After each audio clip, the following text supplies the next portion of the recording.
ചേച്ചി എങ്ങനെയാണ്? ചെന്നൈയിൽ വിഷു ഇല്ല നമുക്കറിയാം, ബട്ട് ഏതെങ്കിലും ബാംഗ്ലൂർ ആണ്. ബാംഗ്ലൂർ വിഷു ഇല്ല ഇല്ല. ഏതെങ്കിലും ലൊക്കേഷനിൽ ചേച്ചി വിഷു ആഘോഷിച്ച ഓർമ്മയുണ്ടോ? ആക്ച്വലി ഫസ്റ്റ് ഓർമ്മ പറഞ്ഞാല് 2002 ആദ്യത്തെ ഗൾഫ് സ്റ്റാർ ഷോക്ക് പോയി.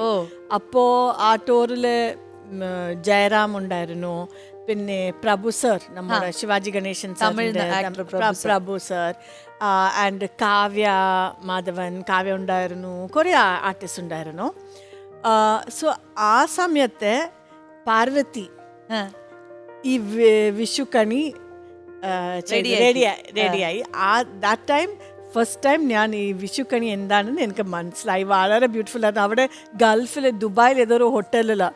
സോ രാവിലെ എല്ലാം എണീറ്റ് ഇതേപോലെ തന്നെ കൃഷ്ണൻ കണി, ഒരു ചെറിയ കൃഷ്ണൻ ഉണ്ടാക്കി. So we celebrated Vishu. അപ്പോൾ എനിക്ക് മനസ്സിലായി ഈ വിഷു കണി എത്ര ബ്യൂട്ടിഫുൾ കോൺസെപ്റ്റ് അല്ലേ.